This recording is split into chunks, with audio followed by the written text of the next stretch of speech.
ராஜகுமாரன் மோட்டுவ உடனே அரண்மனைக்கு கூட்டிட்டு போங்க. பத்துமா நீயும் வா. இனிமே நாம இந்த வாழ்க்கையை விட்டு ராஜா வாழ்க்கை வாழலாம். என்ன குறுக்க கோலே? அரண்மனைக்குள்ள ராஜகுமாரன் மட்டும்தான் வர முடியும். உன்ன மாதிரி சாதாரண ஆளுங்கெல்லாம் வரக்கூடாது, புரியுதா? எங்க இருந்தாலும் நல்லா இரு மோட்டு.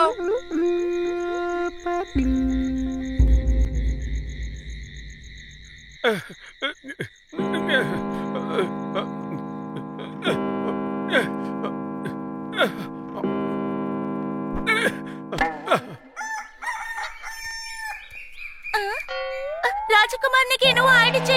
ராஜகுமாரனுக்கு என்னவோ ஆயிடுச்சு. சீக்கிரம் வாங்க.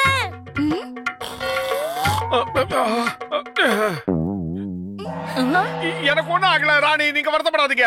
எனக்கு இந்த மெத்தையில படுத்து தூக்கம் வர மாட்டேங்குது. அதனாலதான் ஜாலியா ரெண்டு கையை வீசிக்கிட்டு நான் அப்படியே தரையில படுத்துட்டேன்.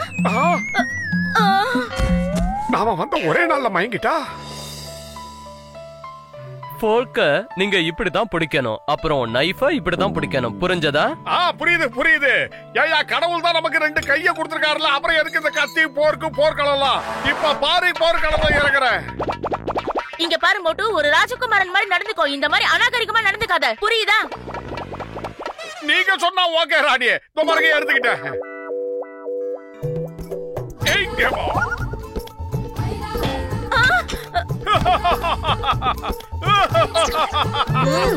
Sorry, very sorry.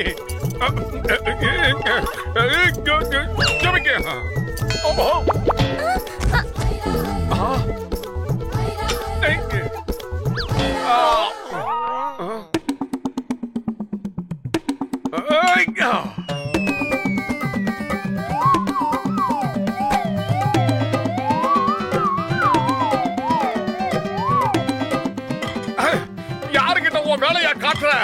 இந்த மோட்டு கிட்ட இருந்து நீ தப்பிச்சு போக முடியுமா?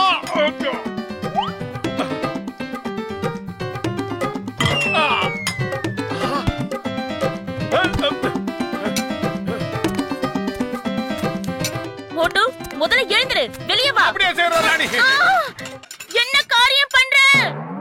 அரசே, எத்தனையோ வருஷமா உங்களுக்காக தான் காத்துக்கிட்டு இருந்தோம். உங்களோட உருவ சிலையை வச்சுதான் நாங்க அரசரா மதிச்சு எல்லா மரியாதையும் செஞ்சுட்டு வந்தோம். அத கடவுளே, என்ன இது? இவங்க எல்லாருக்கும் நம்ம மோட்டு தான் அரசரா? ஒரே குழப்பமா இருக்கு.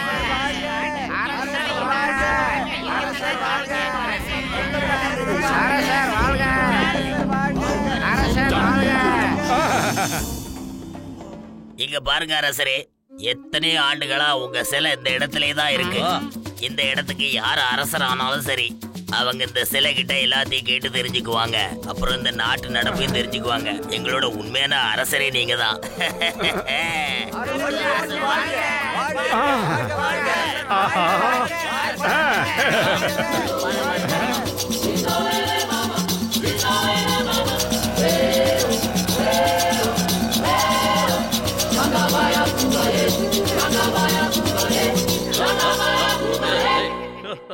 ஆஹா, சூப்பர். ராஜ உபசாரம்னா இதுதான். என்னென்னலாம் வச்சிருக்கானுங்க சோம்பேறி பசங்க. அப்படியே இவங்களுக்கு சமத்தா செய்ய சொல்லி கொடுத்துட்டோம்னா இந்த இடத்த விட்டு நான் போகவே மாட்டேன். அரசரே, நீங்க அந்த நாகராஜ கூட போர் பண்ணி அவனை தோக்கடிச்சிட்டு வந்துருவீங்கல்ல, அப்புறம் உங்க வெற்றியை நாங்க எல்லாரும் சந்தோஷமா கொண்டாட போறோம். என்ன சொல்றீங்க? என்னது, நாகராஜ கூட சண்டை போட்டு தோக்கடிக்கணுமா? ஏன்டா இப்படி பண்ற? ஆமாங்க அரசரே, எங்க சாஸ்திரத்துல அப்படிதான் எழுதிருக்கு. எங்களோட அரசர் எங்களை நாகராஜன் கிட்ட இருந்து காப்பாத்துவாராம். அதனால நீங்க போய் நாகராஜன் கூட போராடி ஆகணும். உங்களை நாகராஜ கிட்ட இருந்து நான் காப்பாத்தணுமா? ஆமாங்க அரசரே, மக்களுக்கு நல்லது செய்யறது தானே ஒரு ராஜாவோட கடமை. நான் சொல்றது கரெக்ட் தானே? இது பாருங்க அரசரே, எங்களோட சம்பிரதாயப்படி எங்களோட அரசரை நாங்க நாகராஜன் முன்னாடி போய் நிறுத்தணும். அதுக்கப்புறமா நாகராஜர் அரசரை கூடவே கூட்டிட்டு போயிடுவாரு. எங்க கூட்டிட்டு போவாரு? அத பத்தி எல்லாம் எங்களுக்கு எதுவும் தெரியாது. அத பத்தி கேட்க வாய்ப்பும் கிடைச்சதே இல்ல. ஏன்னா எப்பவும் எந்த அரசரும் நாகராஜர் கிட்ட இருந்து திரும்பி வந்ததே இல்ல. இவங்க எல்லாரும் நாகராஜா அது இதுன்னு சொல்லி நம்மள லஞ்சுக்கு ஏற்பாடு பண்றானுங்க. சீக்கிரமா ஓடுங்க, இல்லனா அந்த நாகராஜனுடைய லஞ்ச் ஆயிடும். எல்லாரும் கவனிங்க, உங்களை நான் அரெஸ்ட் பண்ண போறேன். எல்லாரும் மரியாதையா வந்து ஒரே லைன்ல நில்லுங்க, இல்லன்னா தொலைச்சிருவேன். மருந்தல மறுபடியும் தலையில அடிபட்டு மயக்கம் போட்டு